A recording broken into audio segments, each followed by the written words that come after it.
Hello everyone. इस video में CAG के बारे में यानी कि controller and auditor general of India के बारे में बहुत ही अच्छे तरीके से समझने की कोशिश करेंगे। आइए सबसे पहले समझते हैं कि कैग का फुल फॉर्म क्या है। कैग यानी कि controller and auditor general of India. ठीक है।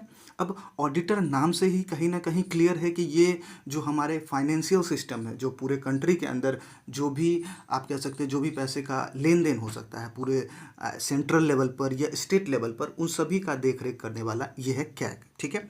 आइए इसके बारे में समझते हैं। सबसे पहले जो कैग है वो क्या बातें हैं, तो कैग के बारे में आर्टिकल 148 में गिवन है कि कैग जो है वो एक इंडिपेंडेंट बॉडी होगा। ठीक है।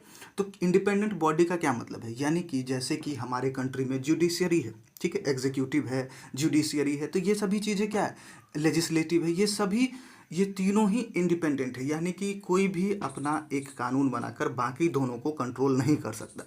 तो ठीक उसी तरीके से हमारे पास एक ऑफिस यानी कि जो कैग है, कंट्रोलर ऑडिटर जनरल, ये भी आर्टिकल 148 के अकॉर्डिंग कि इसका भी एक इंडिपेंडेंट ऑफिस होगा। ठीक है। इसके बाद नेक्स्ट है हमारा कि ये जो कैग है, controller and auditor general of India, ये हेड होगा Indian audit and accounts department का, यानी कि पूरे भी कंट्री के अंदर, चाहे सेंट्रल लेवल की बात करें या स्टेट लेवल की बात करें, पूरे कंट्री के अंदर जो भी आप कह सकते हैं जो भी पैसे का लेन देन होता है या फिर जो टैक्स हमने पे किया, वो टैक्स किस तरीके से अलग अलग स्कीम्स में गए, इस सभी का पूरे कंट्री के अंदर चीज़ों को कंट्रोल करना या उसके बारे में पूरा रिपोर्ट तैयार करना, ये काम होता है कैग का। ठीक है। इसके बाद ये भी कह सकते हैं ये जो है पूरे आप कह सकते हैं कंट्रोल करता है फाइनेंशियल सिस्टम को, सेंट्रल लेवल पर हो या स्टेट लेवल हो, पूरे देश के अंदर जितने भी जो कुछ भी आपका किस तरीके से पैसे का खर्च होता है, जिस तरीके से एक स्कीम्स में लगाए जाते हैं, पॉलिसीज़ में कहीं पर किसी इन्वेस्टमेंट किया जाता है या किसी कंट्री को दिया जाता है, आप सुनते होंगे कि 500 मिलियन इस कंट्री को दे दिया गया, तो ये सारा कुछ, ये पूरा फाइनेंशियल सिस्टम जो है वो कंट्रोल करता है कैग, यानी कि controller and auditor general of India. ठीक है। और अब जानते हैं कि जो कैग ऑफिसर है उसका अपॉइंटमेंट कैसे होता है, कौन अपॉइंट करता है। ठीक है। और ये कितने टर्म के लिए अपॉइंट होते हैं। तो सबसे पहले अपॉइंटमेंट की बात करें तो इसका अपॉइंटमेंट जो है वो प्रेसिडेंट ऑफ इंडिया ही करते हैं। ठीक है। आप जानते होंगे कि जिस तरीके से प्रेसिडेंट ने अगर अपॉइंट किया है किसी ऑफिसर को, तो वो ऑफिसर अगर किसी भी रीजन से अगर वो ऑफिस छोड़ना चाहे, अपना रेजिग्नेशन देना चाहे, तो वो किसको देगा, तो वो अपना रेजिग्नेशन भी प्रेसिडेंट ऑफ इंडिया को ही देता है। तो resignation to the president of India. ठीक है। अब नेक्स्ट अगर बात करें तो वो कितने साल के लिए ऑफिस में रहते हैं, उसका टर्म कितना होता है, तो दो चीज़ें हैं, या तो 6 साल के लिए हो जाए या up to 65 years of age. मतलब बात को समझते हैं, जैसे मान लेते हैं एक पर्सन है जिसका एज है 60 ईयर्स ओल्ड, ठीक है, और उसे कैग ऑफिसर बना दिया गया, तो अब उसका टर्म पूरा होने के लिए 6 ईयर्स चाहिए, यानी कि 66 ईयर्स का हो जाएगा वो पर्सन। लेकिन चूंकि मैक्सिमम एज जो है वो 65 ईयर्स ही होना चाहिए, तो दोनों में से जो भी पहले हो जाए, आइदर 6 ईयर्स या फिर 65 ईयर्स एज, तो उस पर्सन को, जो वो 60 ईयर्स का पर्सन जो उस कैग ऑफिसर बना था, उसे 65 ईयर्स यानी कि 5 साल में ही उसका ऑफिस जो है, टर्म जो है वो ख़त्म हो जाएगा। क्यों? क्योंकि यहाँ कंडीशन है कि या तो 6 साल हो जाए या 65 ईयर्स एज, जो भी दोनों में से पहले होगा उसके बेसिस पर वो पर्सन जो है उसका टर्म एंड हो जाएगा। ठीक है।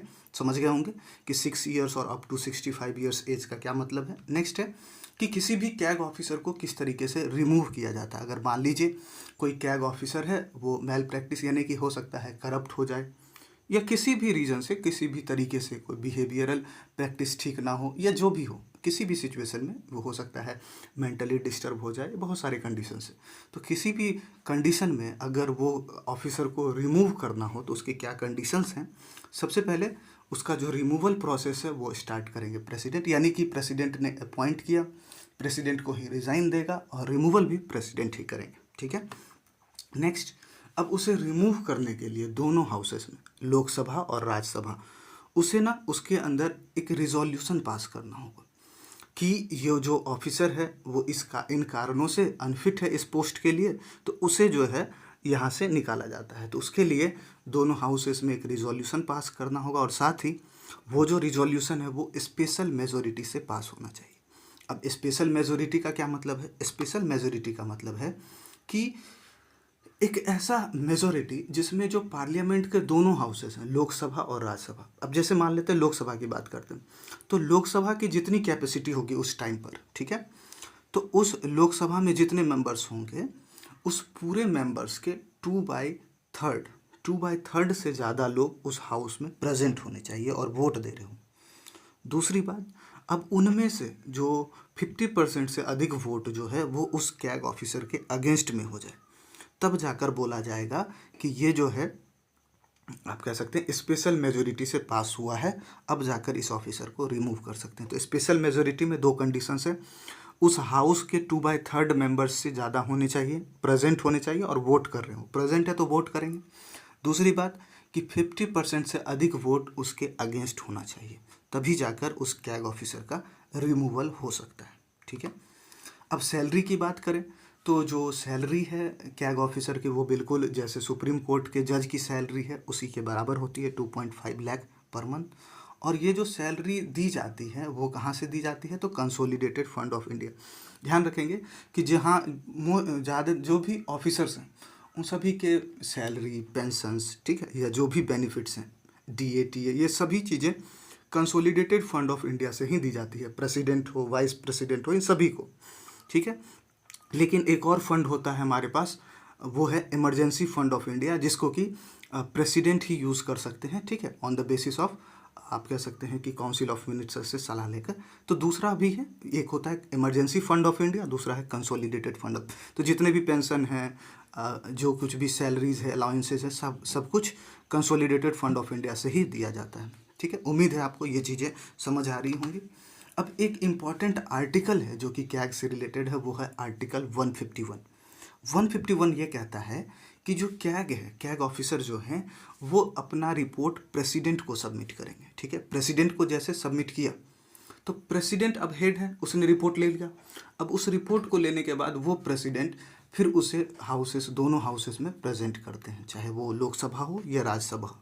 लेकिन जो ये जो रिपोर्ट है कैग, वो अपना रिपोर्ट प्रेसिडेंट को ही सबमिट करता है, ठीक है। तो ये किस आर्टिकल में, ये है आर्टिकल 151। तो आर्टिकल 151 के according CAG submits its report to the president, ठीक है।